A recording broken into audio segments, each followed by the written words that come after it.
Coming up on our newscast tonight. It's confirmed the high-profile North Korean figure that traveled to China was the regime's leader, Kim Jong-un, during a summit with President Xi Jinping. Though they pledged to improve communication, they seem to have met with different agendas. Upon returning from his diplomacy tour to Vietnam and the UAE, President Moon Jae-in quickly shifts focus to the Kim-Xi summit. Seoul readies to welcome the Chinese leader's special envoy to be briefed on the outcome of that historic event. Impressive numbers are notched in terms of South Korea's per capita GNI as the economy expands by more than 3% last year, a trend driven by improving exports and investment. News Center begins now.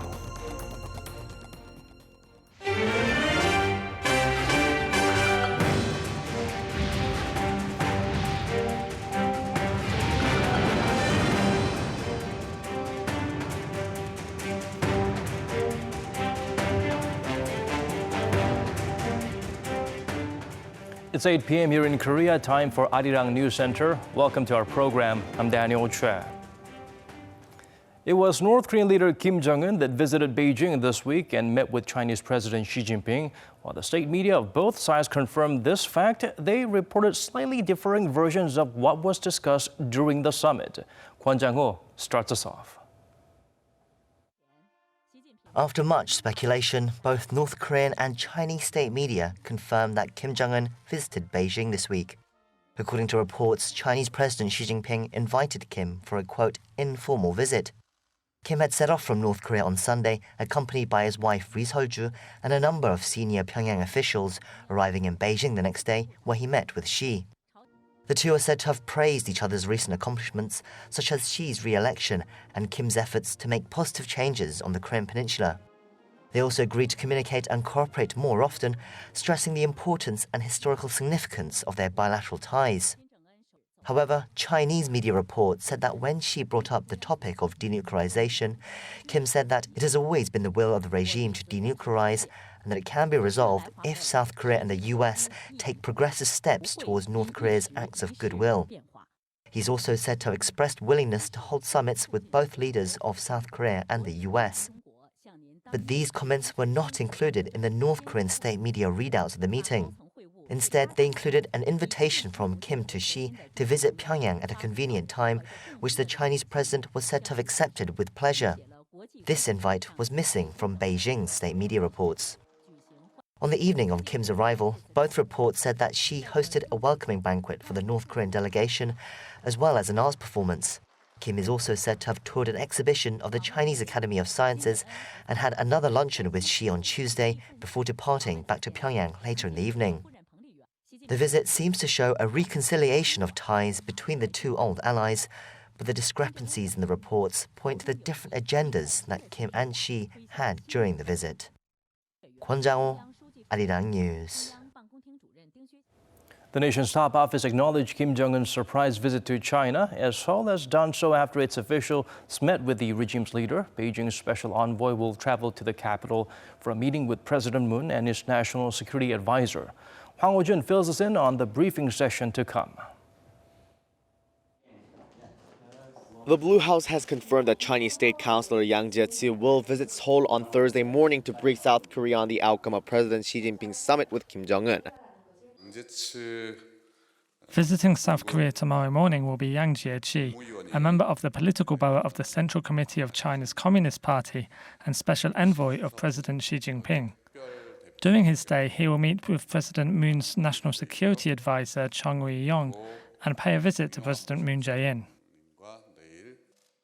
Also expected to take place are discussions about the denuclearization of the Korean peninsula and various other pending issues.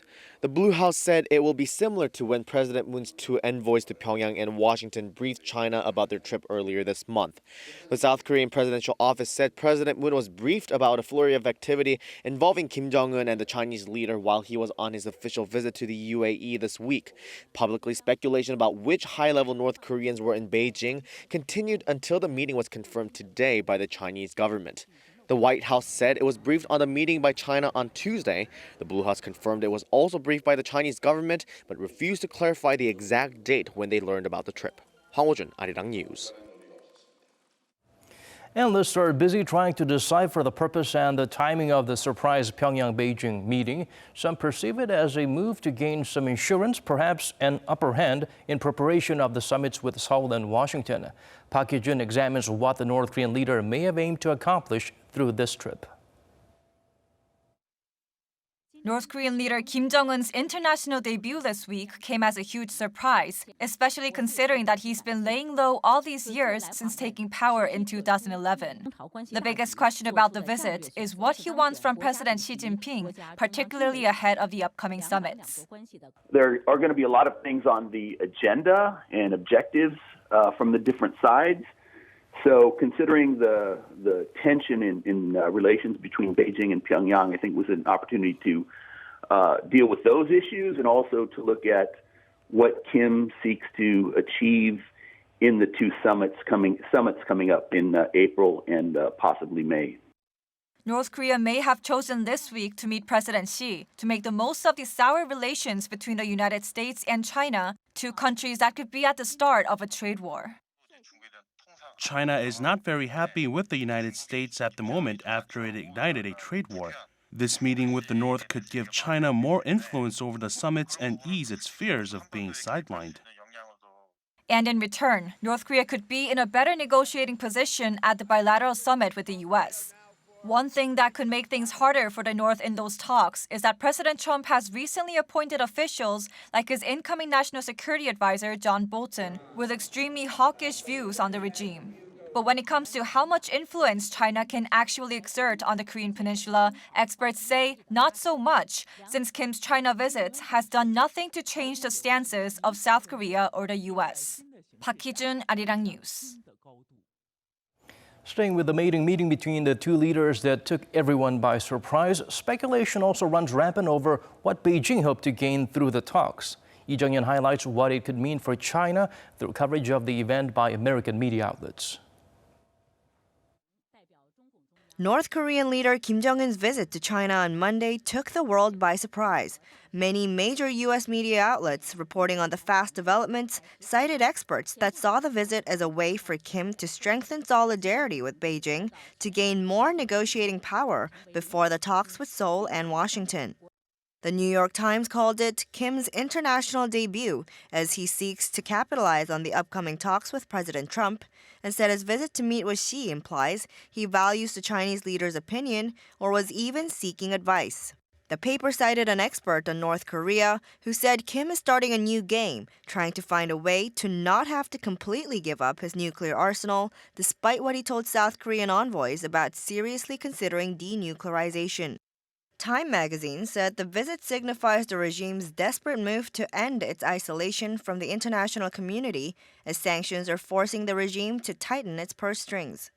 As for what Beijing got out of the talks, according to Bloomberg, one of the first sources to report on Kim's visit, President Xi Jinping also probably wanted to know what Kim had in mind before the talks with Trump and to see how much influence he could exert.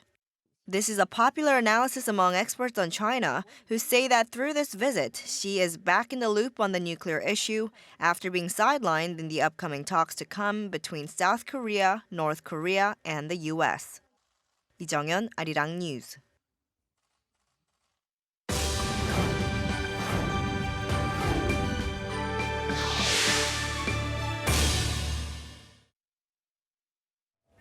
North Korea has notified the South of its delegates to appear at the InterKorean high-level talks tomorrow. The three-member team is to be led by Jongun, chairman of the North's Committee for Peaceful Reunification. He also headed the regime's delegation back in January's high-level talks. Meanwhile, Seoul notified Pyongyang of its delegation on Tuesday. It's to be led by Unification Minister Jo Myung-kyun. The high-level talks will begin at 10 a.m. South Korea time at Tongil-gak, a building located on the North Korean side of the Truce village of Panmunjom. The attention received by the sudden meeting will easily be dwarfed by how the eyes of the world would be fixated on North Korea's two upcoming historic summits with Seoul and then with Washington. To provide you with an in-depth look at the rapidly unfolding developments on the Korean peninsula, we've prepared a series of special reports. First up, our Cha Sang-mi sheds light on how these back-to-back summits came to be. Host Hopes for an InterKorean summit took off on January 1st, 2018, when North Korean leader Kim Jong-un, during his New Year's address, suggested sending a delegation to the Winter Olympics in Pyeongchang, South Korea. But in the same speech, Kim Jong-un also reminded the U.S. that he has a nuclear button on his desk. Just a month later, on February 9th, the leader's younger sister Kim Yo-jong came to the South Korean capital, Seoul, the first member of North Korea's ruling family to do so. Kim Yo-jong wasn't sent just for the Olympics. She also brought a message from Kim Jong-un saying he's willing to meet with South Korean President Moon Jae-in in Pyongyang, a call for the first InterKorean summit to be held in 10 years and only the third in history. The 2018 Pyeongchang Olympics definitely played a big strategic role in setting up the summit talks between South and North Korea. It would have been a bit more difficult without the Olympics. The 2018 Games, in fact, might go down as the most political to date. And early this month, South Korea's National Security Advisor Chung Eui-yong brought back some even more surprising news from a visit to Pyongyang. Kim Jong-un could express his eagerness to meet President Trump as soon as possible, and a willingness even to halt his regime's nuclear programs. It was an invitation Trump promptly accepted for some time by May. But why did Kim, who last year was threatening Trump with war, suddenly suggest a meeting with him? Experts say the U.S.-led sanctions on the regime have seriously begun to bite. Exports of refined petroleum products to North Korea have been cut by nearly 90%, putting a major strain on its economy. The U.S. felt threatened by North Korea's acceleration of its nuclear programs, and the sanctions on the regime were intense enough that the North couldn't endure them any longer. That became the main cause of the proposed U.S.-North Korea negotiations. Experts also credit the emergence of the liberal Moon Jae-in administration in Seoul. But although the world ultimately wants Pyongyang to give up its nuclear programs, it's unlikely that complete denuclearization will come so quickly. So it was a 1 in 300 ratio of success to failure. That's fairly common in these kinds of situations. It's not to suggest that the current process is doomed to failure, but it certainly will face a lot of challenges. Denuclearization would be a very substantial breakthrough if that were possible. Whether it was the unbearable pressure from the international community or Moon's Olympic diplomacy, experts say it is time to focus on what's been achieved: 2 imminent summit meetings, and Kim Jong-un's comments on denuclearization during his surprise trip to Beijing this week, his first trip abroad since coming to power in 2011. Cha Sang-mi, Arirang News.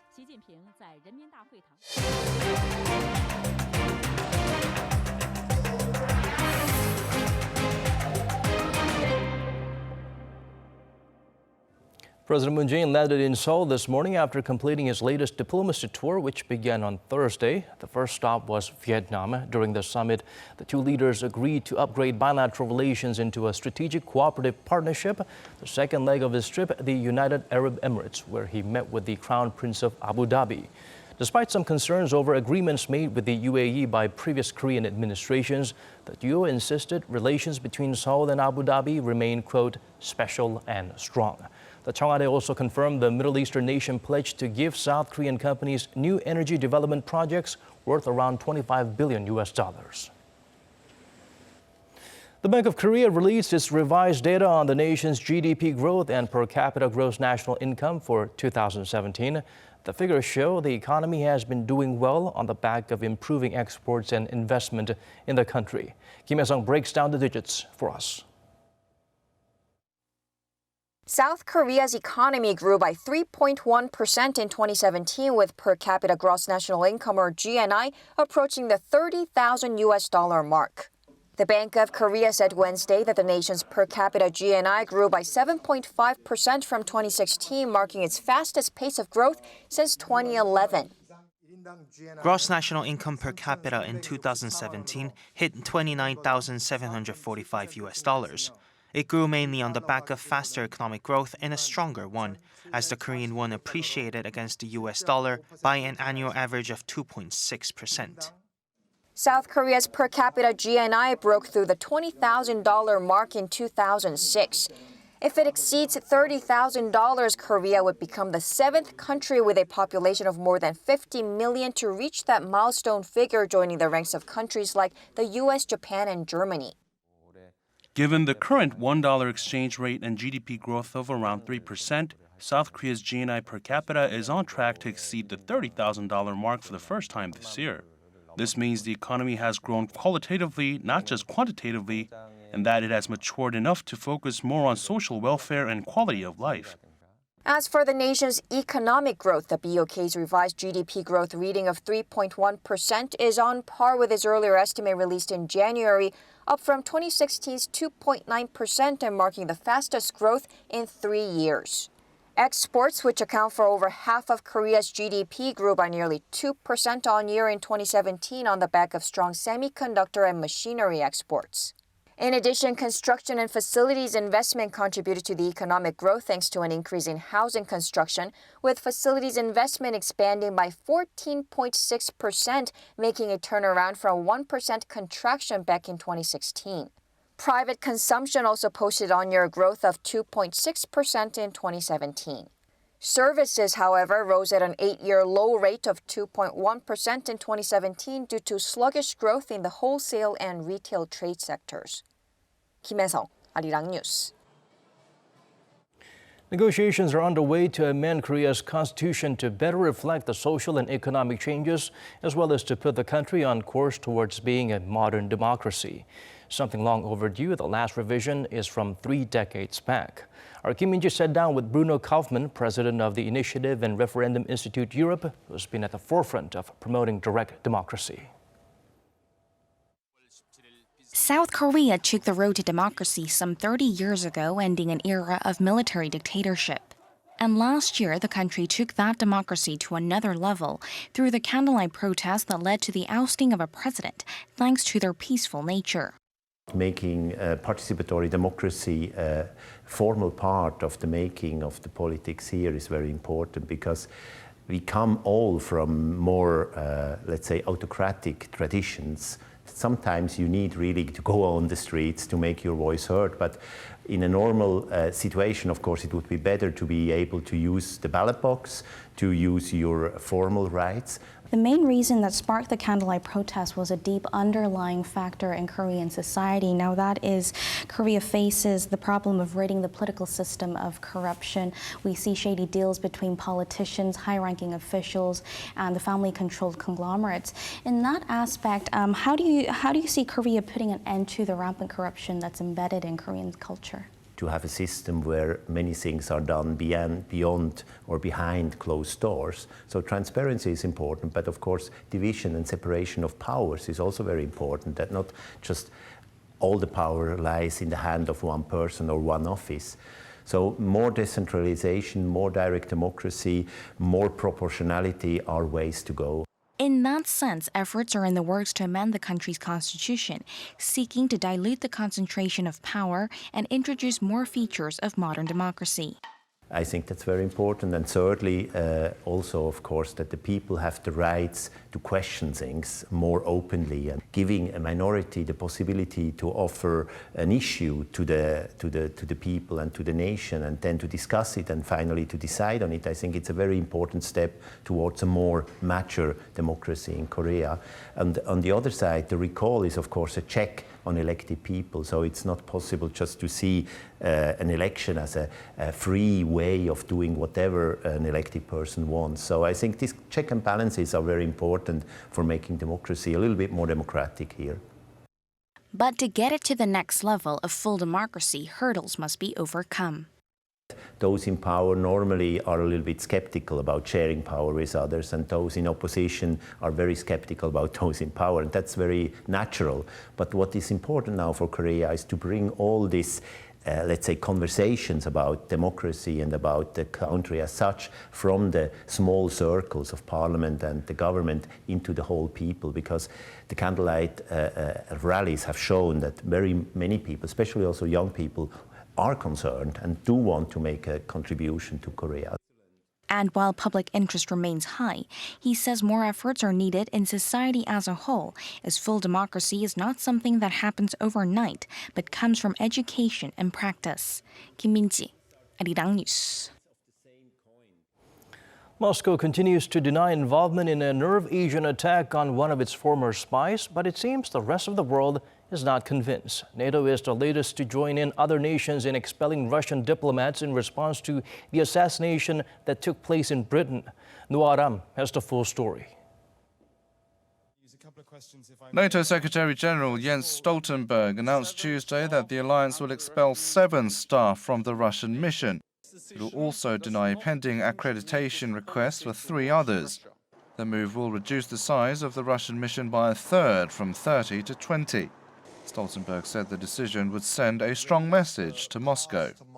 This sends a clear message to Russia that there are costs and consequences for its unacceptable and dangerous pattern of behavior. And it follows Russia's lack of constructive response to what happened in Salisbury. NATO made a similar move 3 years ago in response to the Russian annexation of Crimea, in which it cut the number of Russian staff by half.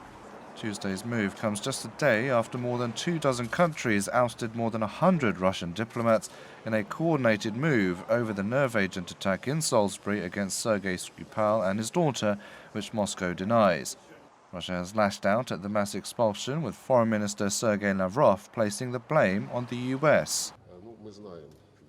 We know that this is the result of colossal pressure, colossal blackmail, which is now unfortunately the main tool of Washington on the international arena. Russia's foreign ministry is reported to be drawing up retaliatory measures for President Vladimir Putin to consider. They would likely include tit-for-tat expulsions of foreign diplomats in Russia. Arirang, Arirang News.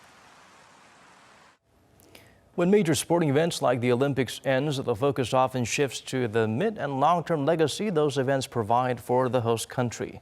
Korean policymakers and experts gather to address initiatives that are economically, socially, and environmentally positive and sustainable for communities that go all out to host such events. Jongun explains to us the key objectives of 2030 Sports Vision. The legacy of major sporting events like the Olympics is often defined by how their infrastructure is used after the Games. But other sporting legacies like participation, physical education, and future technology were the focus of the 2030 Sports Vision briefing event in Seoul on Wednesday.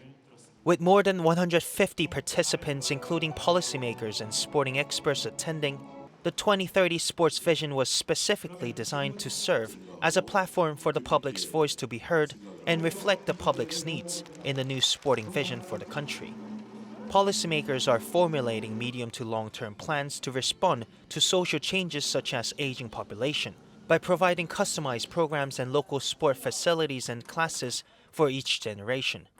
Local residents also contributed with their opinions on what needs to be done. It seems that sports facilities are increasing, but I hope that indoor sports such as table tennis can be promoted much more to the public. There have been a lot of young people at the gym. I wish more classes and sessions could be organized for older people like us to enjoy physical activities. By expanding physical education services at nursery schools and kindergartens, the government also plans to lay the foundations for young children to form healthy physical habits from an early age. Policymakers have also said they will expand sports facilities for the disabled so that they can enjoy sports without inconvenience. To carry out such measures, the government seeks to create legislation that strengthens links with local schools and expand national-level sports education services. Along with the Pyeongchang 2018 legacy, the new sporting vision for 2030 looks to create a social environment that underscores values of sport, such as team cooperation and overcoming challenges. Jongun, Arirang News.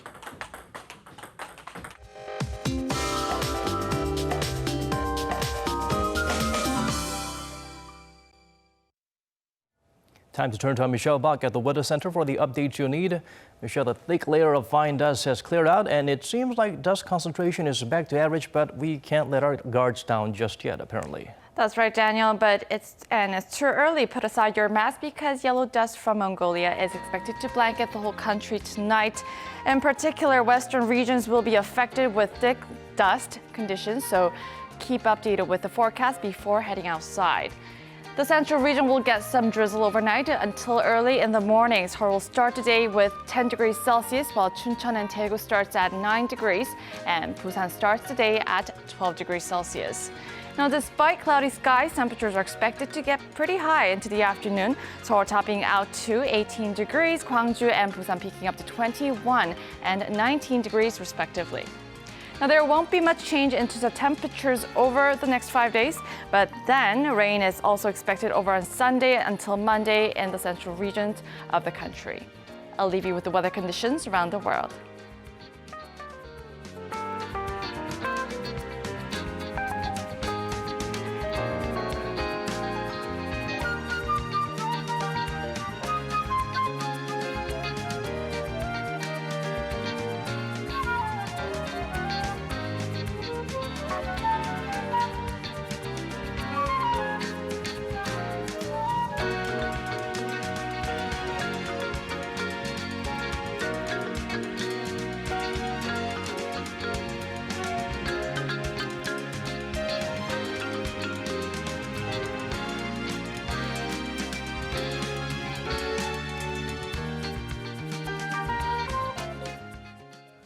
That's all we could squeeze into this Wednesday evening's edition of Arirang News Center. Wherever you may be tuning in from, thank you for staying with us.